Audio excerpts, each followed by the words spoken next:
Imagine a night when the world was just minutes away from nuclear war, and the only reason it didn't happen was one person who chose not to trust the system.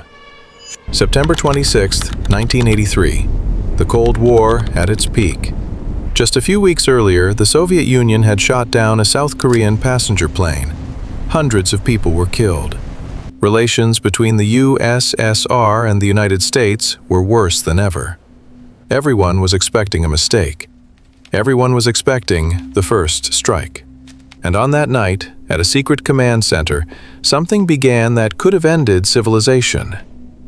Stanislav Petrov, a duty officer in the early warning system. On paper, his job looked simple. In front of him was a new Soviet satellite system designed to detect a launch of intercontinental missiles from the United States. The moment a satellite detected a characteristic flash, the signal was sent down to the control center. After that, everything happened very fast. The officer confirms the signal. The information goes up the chain, and leadership decides on a retaliatory strike. There is almost no time to think. If it's a real attack, every minute counts. If you hesitate, the response might come too late. That's why the system was built to be trusted, even more than a human. But there was one problem. This system was new. It had never been tested in real war conditions, and many in command understood if it failed, there would be no time to fix it. The room is dark. Only the monitors glow. Petrov sits in front of the screen, just like he has hundreds of times before. A normal shift, until suddenly, the system sends a signal. On the screen, a message appears. Missile launch detected. At first, 1. Petrov looks at the data. It could happen. Errors occur. But seconds later, the system detects another launch, then another, and another. 5 in total. Now it no longer looks like a coincidence. The system shows attack confirmed. At that moment, the countdown begins. Petrov has only a few minutes to report this to command. The moment he does, the process will start, and no one will be able to stop it. He looks at the screen. Everything looks correct.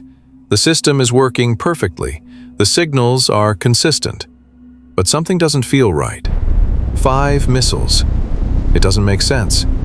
If the United States were starting a nuclear war, they wouldn't launch 5 missiles. They would launch a massive strike.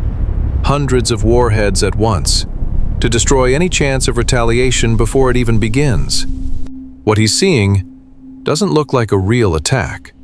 But the problem is, the system says otherwise. And now, he is alone.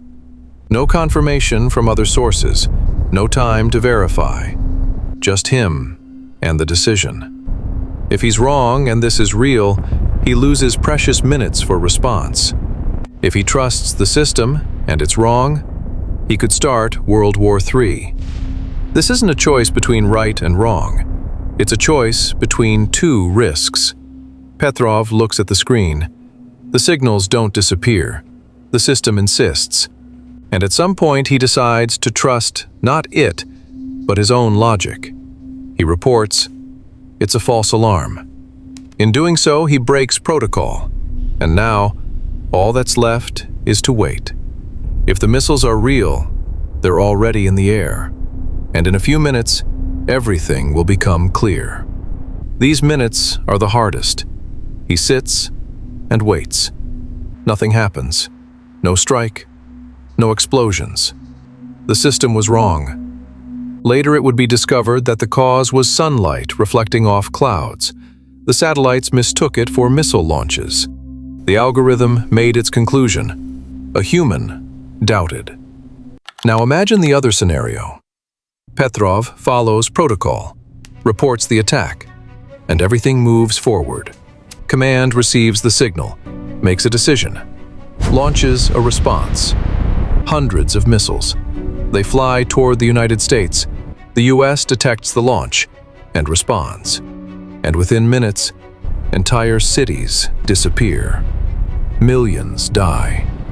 This is no longer a conflict. This is the end.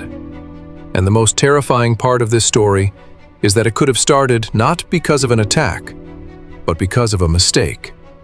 What happened to Petrov after that? He wasn't made a hero. He wasn't rewarded. On the contrary, his actions raised questions. Because he didn't follow protocol, he made the decision himself.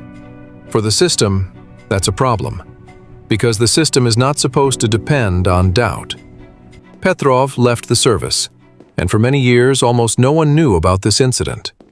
Until years later the story became public, and only then did it become clear how close the world came to catastrophe.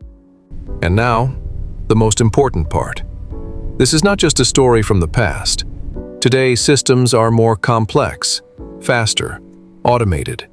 We trust them even more. But the principle hasn't changed. They can still make mistakes.